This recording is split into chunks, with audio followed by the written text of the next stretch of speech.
Assalamualaikum warahmatullahi wabarakatuh. Pada video kali ini saya akan kembali lagi membacakan suatu kisah misteri.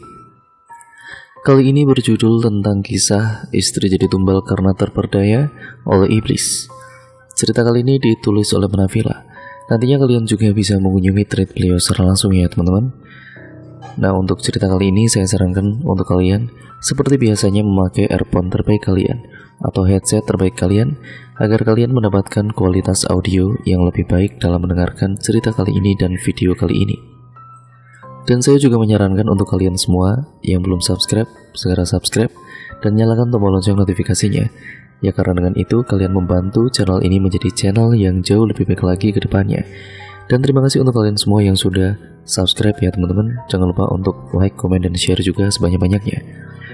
Yuk, dan untuk kisah kali ini daripada kita lama-lama, kita langsung saja mulai ceritanya ya teman-teman. Namun sebelum itu semua nama sudah disamarkan karena itu merupakan privasi untuk keamanan bersama juga. Mari kita langsung saja menuju ke ceritanya.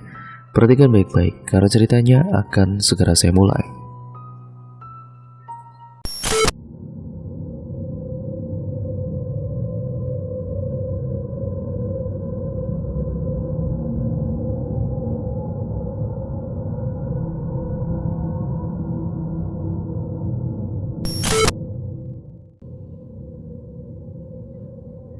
Memilih kuliah di tanah rantau, ada saja kisah unik dan pengalaman hidup menarik. Diawali dengan menyelesaikan masa sekolah menengah atas. Siswa-siswi bersemangat untuk mendaftarkan dirinya berkuliah di luar kota dan tidak berada di daerah asalnya. Mereka mempunyai berbagai macam alasan, ingin hidup mandiri, ingin menambah pengalaman, meluaskan wawasan, dan mencari relasi, dan masih banyak lagi alasan lainnya. Pada saat di penghujung kelulusan sekolah menengah atas, banyak siswa yang ingin berkonsultasi ke guru bimbingan dan konseling atau PK. Saat seperti itulah, seorang pemuda yang merasakan dilema dalam mengambil jurusan yang akan menjadi pintu gerbang menuju masa depan yang didambakan. Banyaknya nasihat dari alumni yang merantau pada saat itu mengingatkan untuk mengambil jurusan sesuai dengan apa yang menjadi hobi dan memang diniatkan untuk menuntut ilmu, bukan untuk bebas di luar sana. Ketika kita diberikan izin orang tua untuk merantau, banyak tanggung jawab yang harus diselesaikan, mulai dari menjaga diri, harus pintar menyesuaikan diri dengan lingkungan baru, memiliki semangat dan belajar yang begitu besar. Karena dari segi pengeluaran biaya kita lebih besar dari yang bukan anak rantau. Selain itu perubahan yang bisa dilihat pada saat menjadi anak rantau, kita dituntut untuk pintar mengolah keuangan jikalau ingin hidup aman. Ketika berada jauh dari orang tua dan mengurus segala keperluan pribadi secara mandiri, pada saat itulah mengetahui nikmatnya menjadi anak rantau yang sesungguhnya. Rasa malu dan takut menyusahkan orang tua mulai timbul dan lebih peka terhadap kondisi orang tua. Rindu suasana rumah, orang tua dan masakan ibu itu hal biasa. Banyak yang sengaja merantau dengan alasan ingin bebas, karena pada saat tinggal dengan orang tua, dia benar-benar terkekang. Namun berbeda ketika merantau karena ingin mencari pengalaman yang tidak bisa didapatkan di daerah asal dan menuntut ilmu di suatu perguruan tinggi yang bagus. Aku merasa tekanan serta konflik batin, rasa takut ketika gagal di perantauan dan tidak menjadi orang yang sukses. Tapi satu hal yang pasti, ketika kita sudah berani untuk mengambil keputusan ingin menuntut ilmu di perantauan, jangan mundur dan jangan mengecewakan apa yang menjadi harapan keluarga. Seorang pemuda, sebut saja namanya Penny, merupakan lulusan dari salah satu perguruan tinggi di ibu kota. Ia berangkat dari desa dengan tekad yang bulat guna meraih cita-citanya. Dengan doa restu orang tuanya, kini ia sudah lulus dan bekerja di salah satu perkantoran. Dengan gaji yang cukup tinggi, membuat Penny bangga pada dirinya sendiri Tidak terbayangkan sebelumnya, hidupnya kini tidak lagi kekurangan. Namun pada tahun 2020, Indonesia menjadi salah satu negara yang masyarakatnya terpapar COVID-19.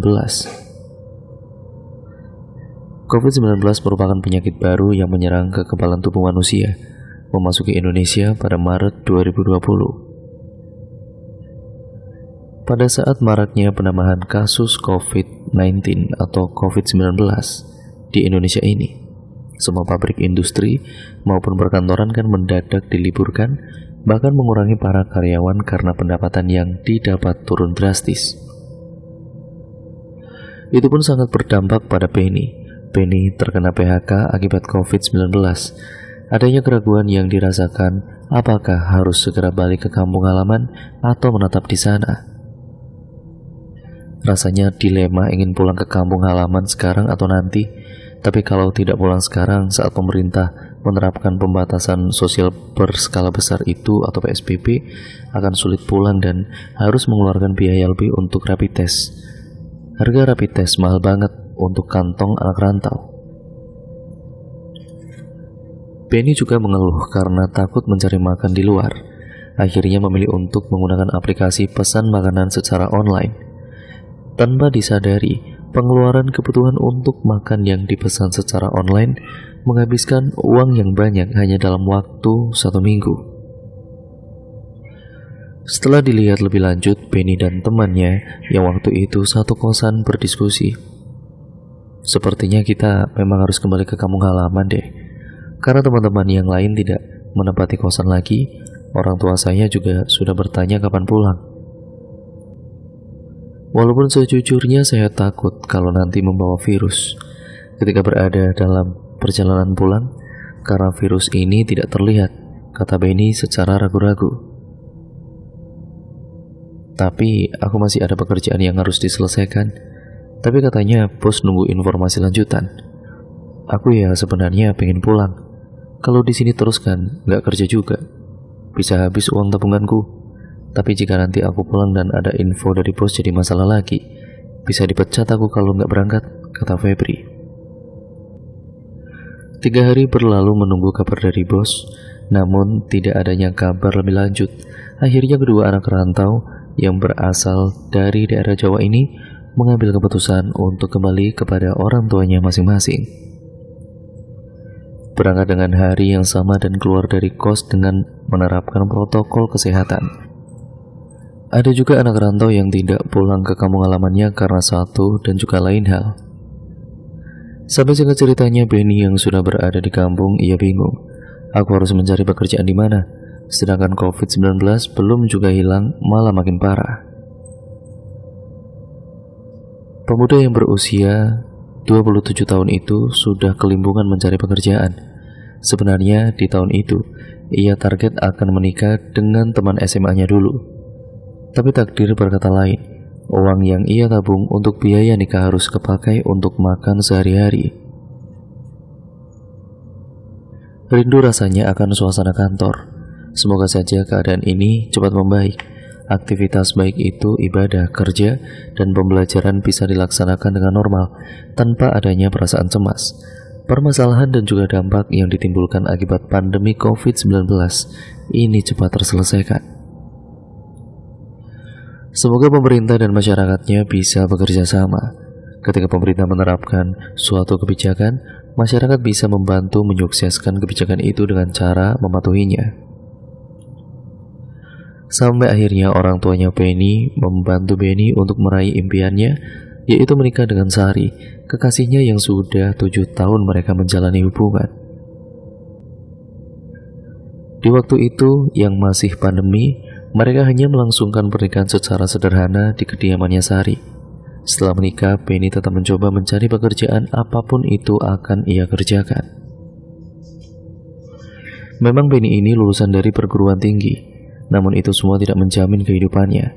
Belum lagi pandemi yang belum reda, banyak perusahaan besar yang masih stop beroperasi. Pegawai pabrik pun banyak yang diberhentikan. Alhasil Penny menjadi buruh serabutan dengan berpenghasilan yang tidak menentu. Kuli bangunan ia lakoni, buruh tani pun ia lakoni untuk menyambung hidupnya bersama sang istri. Sampai di suatu waktu istrinya mengandung Penny yang harus segera mencari uang tambahan untuk biaya persalinan yang tidak murah. Sungguh ia banting tulang pagi sampai malam tidak kenal lelah. Namun hasil yang ia dapat hanya cukup untuk memenuhi kebutuhan sehari-harinya. Penny sempat mendaftarkan diri di salah satu perusahaan, namun sampai saat ini belum ada panggilan. Pernah juga terbesit di pikirannya untuk kembali ke tanah rantau. Namun keadaan yang masih genting dan juga istrinya tengah mengandung tua, alhasil Penny mengurungkan niatnya. Kebetulan sang istri yang setiap minggu semakin membludak membuat Penny benar-benar pusing. Sari setiap hari pasti ada maunya, mau ini itu dengan alasan ngidam. Jika tidak dituruti akan ngambek dan tidak mau makan. Penny sudah kehabisan akal, ia juga sering hutang ke sana sini.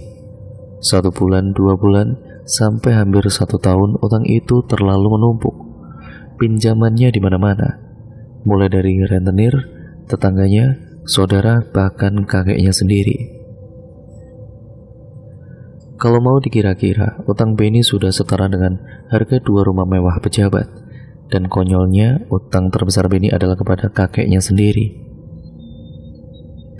Kira-kira hampir 70% atau mungkin 80% harta kakeknya ia peras dengan dalih utang. Semua pamannya sudah memperingati Penny agar tidak terus memeras kakeknya sendiri. Namun Gayung tidak bersambut. Penny tidak mendengarkan peringatan paman-pamannya sama sekali. Ia justru semakin menggila. Tidak hanya uang, Penny pun turut diperasnya. Kendaraan emas perkawinan kakeknya itu pun benda-benda kuno koleksi kakeknya, dan hampir saja akta tanah lepas karena digadekan. Untuk urusan akta tanah, untung saja ada keluarganya yang menahannya. Kalau sampai tidak ditahan, bisa-bisa kakeknya menggelandang karena rumahnya diambil pihak pegadaian. Jika itu sampai terjadi, bukan tidak mungkin jika ia dilaporkan ke polisi karena itu. Bocah sialan itu sudah menguras habis harta Abah. Habis semua ia gunakan untuk mencukupi kebutuhan istrinya. Aduh, betapa kesalnya aku. Sudah kubilang kan, beri dia pekerjaan. Anak si Karwi itu hanya butuh pekerjaan. Kau itu anak tertua Abah yang paling sukses. Harusnya kau bisa beri lapangan kerja untuk si Penny. Apanya yang pekerjaan? Dia sudah ku berikan banyak peluang. Namun apa? Hasilnya malah nol. Memang bocah kendir. Apa sih yang ia inginkan? Sudah kita beri segalanya, tapi ia tidak pernah mau bersyukur. Dasar sial, umpat para pamannya Penny. Aku mau utang-utang lunas. Bagaimana bisa aku menjadi kaya raya dengan cara yang cepat? Kudengar Aki adalah pakar dalam hal itu. Gampang saja, aku akan memberikanmu semua caranya, asal kau mau mengikuti dan memberikan maharnya.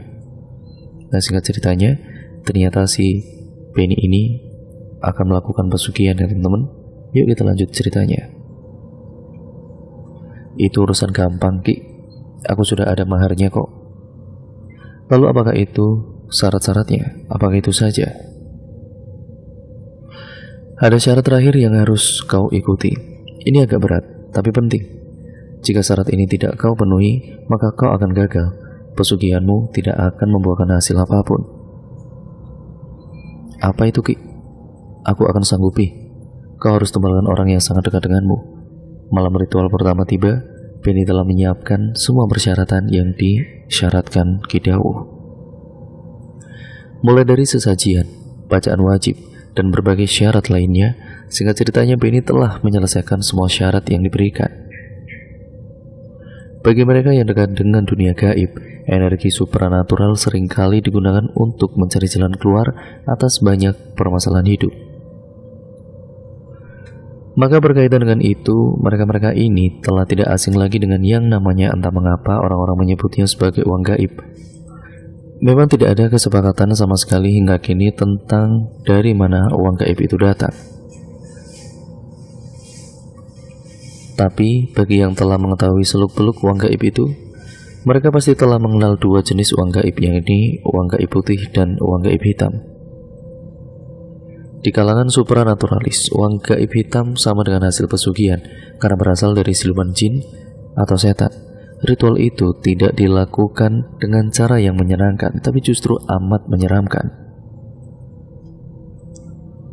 Aku bahkan dihadapkan dengan potensi untuk mengorbankan nyawa istri, anak kandung, atau saudara kandungnya. Singkat ceritanya, kehidupan Penny kian membaik. Hutang-hutangnya perlahan ketutup, namun ia harus tetap melakukan rangkaian ritual pesugihan. Saat pertama melakukan ritual, ia dibimbing oleh Ki Dawuh. Namun untuk ritual kedepannya, Penny sudah tidak dibimbing olehnya. Tempat ritualnya pun berbeda, karena ritual yang dilakukan itu hanya sebagai pancingan. Namun ia sudah mendapatkan hasil yang sangat luar biasa. Bagaimana jika ia melakukan ritual di tempat yang khusus? Apakah ia akan menjadi orang yang kaya mendadak? Kali ini Penny harus melakukan ritual di sebuah pantai yang jauh dari hingar-bingar kehidupan pedesaan yang sebenarnya juga tidak terlalu ramai. Dalam melakukan hal itu, Penny tidak bisa melakukan segalanya sendirian. Ia perlu sarana, yakni mediator yang kebanyakan bergelar kuncen atau juru kunci, tempat-tempat yang digunakan untuk melakoni ritual itu. Sebab tentu saja pantai yang dimaksud di sini bukanlah pantai biasa. Untuk bisa berhasil, ada beberapa ujian yang harus Penny lalui. Jika melenceng sedikit, ia akan mendapatkan ataupun dihadapkan dengan resiko yang tidak main-main. Adapun salah satu dari ujian itu adalah harus menemui siluman yang akan diajak bekerja sama. Hal yang membuat ritual itu amat mengerikan. Meski siluman itu sudah berganti fisik berupa hewan atau manusia, bentuknya tetap saja tak sama dengan hewan atau manusia pada umumnya. Dan untuk ritual pesugihan yang biasa dilakoni, Penny biasa berhadapan dengan penunggu pantai selatan. Uang yang disimpan di bank gaib adalah uang curian. Mereka didapatkan dengan cara yang tidak wajar, bahkan seringkali membutuhkan tumbal yang tentu saja kebanyakan ialah nyawa seorang manusia. Beberapa makhluk gaib memang menyimpan uang mereka di bank gaib, terutama jin dan banyak siluman yang penghuni pantai selatan itu. Setelah melakukan komunikasi dengan kuncen, Penny memasuki sebuah gua yang akan ia gunakan untuk melangsungkan ritualnya. Cukup lama ia menyiapkan pertapaan ritual itu, hingga akhirnya ia bertemu dengan makhluk yang bisa mendatangkan uang gaib. Usai melakukan ritual, Penny lebih banyak diam. Dan karena hal itu, ia pun tergolong berhasil mendapatkan uang gaib itu. Tapi tetap saja sebuah risiko yang mengerikan harus ia terima. Penny harus kehilangan orang yang terdekatnya. Mereka disepakati akan kehilangan nyawa 1 minggu ke depan, terhitung sejak Penny melangsungkan ritual pesugihan itu. Nyi Roro itulah yang membantu Penny dalam urusan pesugihan tersebut. Di malam yang sunyi di tengah gua yang gelap itu, ia yang diketahui banyak orang merupakan siluman yang berasal dari laut mendatangi Penny. Seminggu setelah kejadian itu, seperti yang dijanjikan, Penny pergi ke ATM terdekat untuk memastikan apakah ia telah menerima uang pesugihan yang dijanjikan oleh Nyi Roro Kidul. Dan benar saja, setelah melihat saldo rekeningnya, Penny terkaget-kaget bahwa siang itu ia telah mempunyai uang hingga 15 miliar rupiah. Dengan wajah berbunga-bunga, Penny menyadari bahwa ia telah berhasil melangsungkan pesugihan itu. Akan tetapi sesamanya di rumah, ia terkaget-kaget melihat istrinya menangis dengan amat keras, melihat orang tuanya meninggal karena tertabrak mobil ketika hendak ke pasar. Memang benar, uang sebanyak 15 miliar itulah yang menggantikan nyawa kedua orang tuanya Penny. 1 minggu kemudian, istri Penny ini yang sudah mengetahui tentang ritual itu. Malam itu Penny kewalahan menenangkan istrinya yang entah mengapa bertingkah seperti bukan dirinya. Waktu itu Benny sedang melakukan ritual pesugihan yang biasa ia lakukan dengan istrinya. Akan tetapi di tengah-tengah ritual itu tiba-tiba saja istrinya berteriak-teriak tidak jelas. "Sar, kamu kenapa?" tanya Benny sambil mengguncangkan bahu istrinya. Sari tentu tidak menjawab. Ia malah terus berteriak-teriak di depan wajah suaminya. Benny merasa ada yang tidak beres dengan istrinya itu. Ia lalu berinisiatif memanggil Mbah Ngatiman untuk mengembalikan Sari seperti semula. Namun Mbah Ngatiman tidak punya kekuatan lebih untuk menyembuhkan Sari. Katanya makhluk halus yang ada di tubuh Sari terlalu kuat. Ia lalu menyarankan untuk melakukan sebuah ritual pengusiran setan. Benny menyetujui hal tersebut. Malam harinya ritual tersebut segera melaksanakan di rumah Mbah Ngatiman, atau dilaksanakan tepatnya di rumah Mbah Ngatiman. Ia lalu merapal mantra sambil menyemburkan air ke tubuh Sari. "Siapa kamu?" "Hahaha, aku adalah penunggu pantai selatan."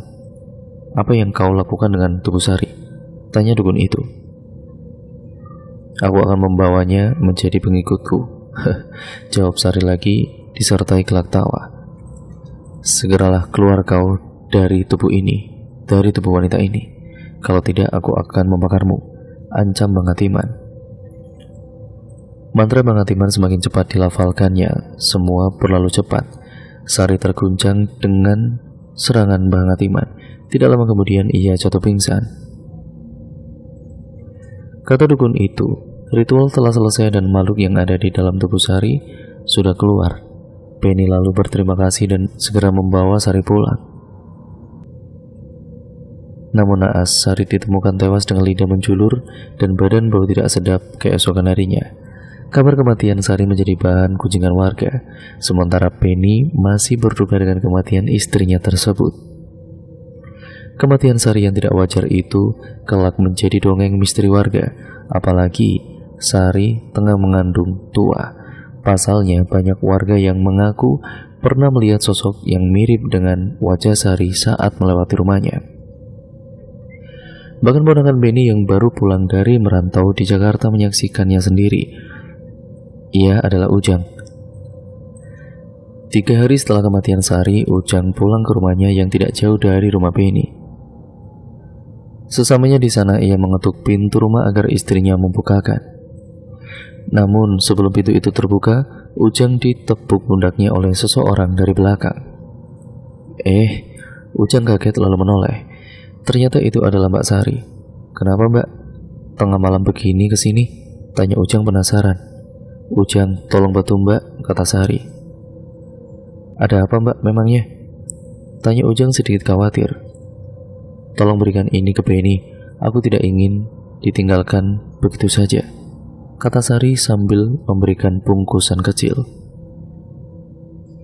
"Lalu kenapa Mas Benny meninggalkan Mbak? Apa yang terjadi Mbak?" "Aku harus buru-buru Jang. Aku sudah ditunggu di pantai selatan," kata Sari. "Loh, ngapain jam segini ke pantai selatan Mbak?" tanya Ujang semakin bingung. Belum selesai pertanyaan itu terjawab, istri Ujang lalu membukakan pintu. "Ngomong sama siapa Mas barusan?" Mbak Sari nitip ini buat dikasihkan ke Mas Benny." Astagfirullah, istrinya menyebut, lalu segera menyeret Ujang masuk ke dalam rumah. "Mas, Mbak Sari kan sudah meninggal 3 hari yang lalu," kata istrinya panik. "Innalillahi, aku harus mengantarkan amanah ini Dek," kata Ujang. Singkat ceritanya, Ujang lalu mengunjungi Benny keesokan harinya untuk memberikan bungkusan yang dititipkan oleh Sari. Saat bertemu Benny, Ujang mendapat respon yang aneh. Tidak sekalipun Benny menyauti Ujang, ia hanya diam saja. Namun Ujang tidak mau ikut campur. Yang terpenting, amanahnya sudah disampaikan kepada Benny. Setelah membuka bungkusan kecil yang diberikan Ujang, Benny bergegas menuju pantai selatan yang didatanginya beberapa bulan lalu untuk meminta pesugihan. Betapa terkejutnya Benny saat menemukan istrinya. Dia melihat istrinya diikat kedua tangannya di tiang dan disiksa oleh banyak makhluk. Sari terlihat sangat kesakitan. Tubuhnya penuh dengan luka sabetan. Kondisinya benar-benar buruk. Tidak kuasa melihat itu, Benny mencoba menyelamatkan istrinya. Namun ia gagal lantaran jasad istrinya sudah dibawa para makhluk itu menuju pantai selatan. Penny menangis jadi-jadinya. Ia meminta tolong kepada Mbah Ngatiman untuk mengembalikan jasad Sari. Tidak bisa, Le, itu semua akibat dari perbuatanmu sendiri, kata Mbah Ngatiman. Perbuatan apa, Mbah? Tanya Penny dengan bingung. Ya kamu dan juga istrimu kan sudah sepakat untuk melakukan pesugihan itu. Tapi sayangnya kamu salah alamat meminta kepada makhluk yang salah. Kamu terperdaya oleh mereka sehingga tidak tahu konsekuensi yang harus kamu tanggung. Istrimu. Jelas Mbah Ngatiman. Yang mendengar itu kan Penny sangatlah menyesal. Niatnya mencari pesugihan karena ingin hidup enak dengan istrinya, namun nasi telah menjadi bubur. Sari sudah tidak bisa untuk kembali ke dunia ini. Dan cerita pun akhirnya selesai sampai di sini ya teman-teman. Terima kasih untuk kalian semua yang sudah menyimak video kali ini dan cerita kali ini. Semoga kalian terhibur, dan bagaimana menurut kalian cerita kali ini? Kalian bisa komen komentar kalian di kolom komentar ya teman-teman. Kasih kritik saran terbaik kalian untuk channel ini agar channel ini menjadi channel yang jauh lebih baik. Pokoknya intinya terima kasih atas dukungan kalian selama ini kepada channel ini. Dan untuk kalian yang baru mampir, segera subscribe channel ini ya teman-teman, karena itu gratis, dan nyalakan tombol lonceng notifikasinya agar kalian tidak ketinggalan video terbaru selanjutnya dari channel ini. Sekian dan terima kasih ya teman-teman sudah menyimak video kali ini dan cerita kali ini. Mohon maaf kekurangannya apabila banyak salah kata ataupun narasi saya mungkin kurang jelas dalam membawakan video kali ini atau narasi cerita ini. Dan untuk kalian yang mempunyai pengalaman horor, tulisan cerpen kalian ataupun apapun itu, cerita nyata kalian atau cerita fiksi kalian, kalian bisa kirimkan ke alamat email kami yang nantinya ditulis oleh Manavila, dan nantinya juga saya akan bacakan di sini. Dan semoga kalian mendapatkan manfaat juga. Yang baik kalian ambil, yang buruk kalian buang jauh-jauh. Ya intinya semoga kalian mendapatkan banyak manfaat ataupun pembelajaran ataupun informasi dari cerita kali ini.